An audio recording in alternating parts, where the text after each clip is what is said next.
Hello everyone, wish you a Merry Christmas to you all. Welcome to my channel Priya Shikdas vlog and welcome to new video. তো আমরা সেদিন চলে গেছিলাম রানাঘাটের চার্চে, যেটা নদিয়ার সবথেকে বড় চার্চ বলেই আমি জানি। যাই হোক, আর আরেকটা কথা, সেটা হচ্ছে আমাদের ভারতের সর্বপ্রথম চার্চও কিন্তু আমাদের নদিয়াতেই আছে, যেটা হচ্ছে ব্যান্ডেলে।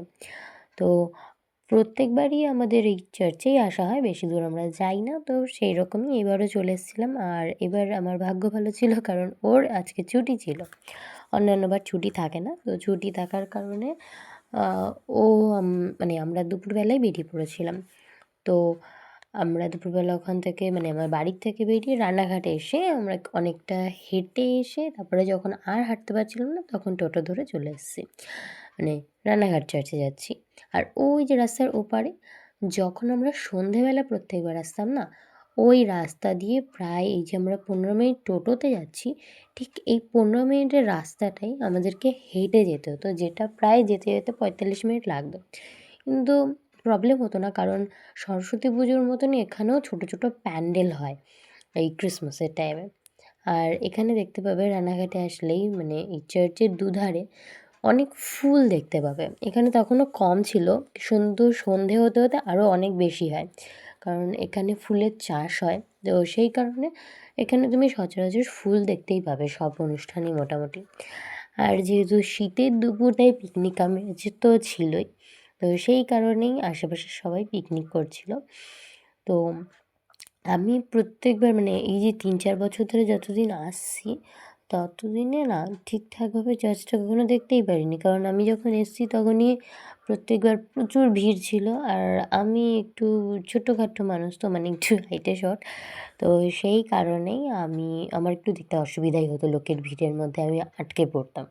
যে কারণে আমি চাইতাম বেশিরভাগ ভিড়ে যেতেই না। কিন্তু এইবার আমি দুপুরবেলা যাওয়াতে পুরোপুরি ভালো মতো ঘুরেছি, দেখেছি এবং এনজয় করেছি বলতে পারি।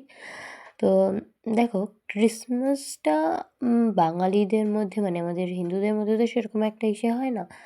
আর আমিও ছোটোবেলা থেকে সেরকমভাবেই ক্রিসমাসটাকে মানে পালন বলতে ওই একটা জিনিসই ছোটোবেলায় জানতাম, যে আজকে যীশু খ্রিস্টের জন্মদিন, এবং সেই উপলক্ষে বাবা কেক আনতো আর আমরা রাত্রে কেক খেয়ে ঘুমিয়ে পড়তাম। বাট একটু বড় হওয়ার পরে আমি জানতে পারলাম, একটা মোটা লাল পোশাক পরা সাদা দাড়িওয়ালা লোক এসে নাকি সবাইকে ছোটোবেলায় গিফট দিয়ে যেত, যার সম্পর্কে আমি কিছুই জানি না। সাধারণ ব্যাপার, মধ্যবিত্ত ঘরে স্যান্টা বললে সেরকম কিছু হয় না। তো যাই হোক, যখন আস্তে আস্তে বড় হলাম, তখন বুঝতে পারলাম যে আমি কতটা ভুল।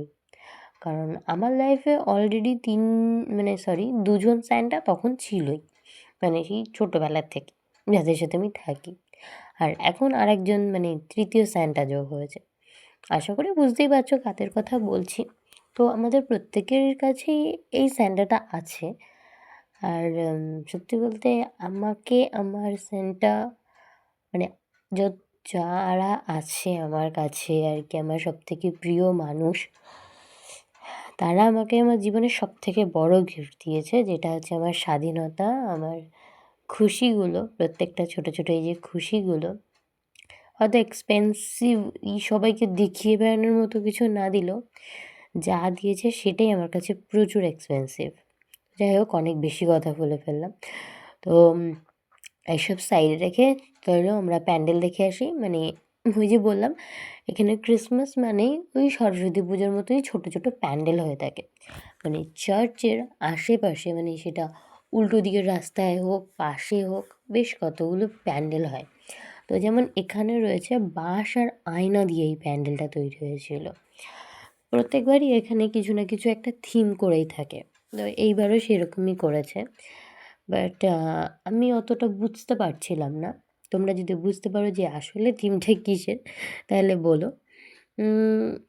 আশা করি এটা বাঁশেরই থিম, যেটা বাঙালি খুব ভালো মানে ভালো খায়, আর কি বলবো। আর এই মহারাজ, যাকে দেখে আমার এত ভয় লাগছিল, আমি জানি না যে এটা কারা করে। তোমরা একটা প্রাণীকে যখন নিয়ে আসো পোষার জন্য, তখন আমার মনে হয় তাকে একটা বাড়ির সদস্যের মতনই রাখা উচিত। এরকম তাদের ইচ্ছা হলো ছেড়ে দিলাম, এটা করাটা উচিত না। আমি জানি না হয়তো ছেড়ে দিয়েছে না পালিয়ে চলে এসেছে। কিন্তু হ্যাঁ, এই টাইপের কুকুরগুলো আমার একটু ভয় লাগে। আর খারাপও লাগে কারণ এরা একরকম পরিবেশ থেকে হুট করে আরেক রকম পরিবেশে চলে আসে। তো যাই হোক, ওসব কথা বাদ দিয়ে আমাদেরকে পাখির ব্লগটা দেখাই। তো ওখানে দেখো ওই মানে চার্চের পাশেই মিশনারি স্কুল ছিল। মানে মিশনারি স্কুল ঠিক না, ওটা হস্টেল টাইপের কিছু। আর উল্টো দিকে ছিল গার্লস হাই স্কুল, যেটাও ওই চার্চেরই। তো আমরা রাস্তার উল্টো দিকে চলে এসেছিলাম, আর এই উল্টো দিকটাই ছিল, পুরো রাস্তাটা জুড়ে ছিল মেলা। আর সত্যি বলতে লোক তখন মোটামুটি হয়ে গেছিলো, কারণ বিকেল হয়ে গেছিলো। সেই কারণে আমার একটু লজ্জাও লাগছিল, কিন্তু ভিডিও তো করবো আমি। তাই ভিডিও করার জন্য একবার নিচে একবার সাইডে এরকম করেছি। এই জন্য ভিডিওটার বেশিরভাগটাই রাস্তায় দেখা যাচ্ছে। তবুও একটু কষ্ট করে দেখো।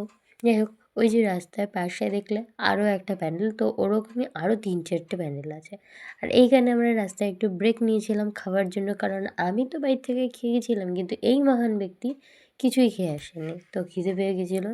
সেই কারণে তো ফার্স্টে এর রোলটা দেওয়া হয়েছিল, আর আমার রোলটা দিতে দিতে ওর অর্ধেকের বেশি শেষও হয়ে গেছিলো।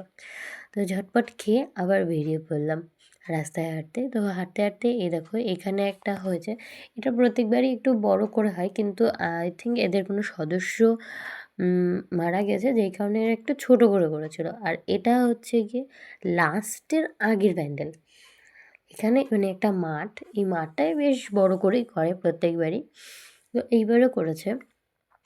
আর এইটা ছাড়িয়েও আর একটা প্যান্ডেল ছিল যেটাতে আমরা যাইনি। তো ফাইনালি 3-4 বছর মেলাতে ঘোরার পরে, বহুবার বলার পরে এইবার আমাকে ও ক্যান্ডি ফ্লস কিনে দিয়েছিল। মানে কি বলবো, বহুবার জেদ করার পরে এইটা পেয়েছিলাম। তো এটা পাওয়ার পরে ভেবেছিলাম চার্চে বসেই ওখানে বসেই খাবো, কিন্তু খেতে পারিনি। আমরা ওখানে কিছুক্ষণ বসার পরেই যখন দেখলাম ভিড় বাড়তে শুরু করেছে, তখন একটা টোটো ধরে আমরা বাড়ির উদ্দেশ্যে রওনা হলাম। তো আজকের মতো ভিডিও এইটুকুনি। চলো, আবার নতুন কোনো ভিডিওতে দেখা হবে। টাটা।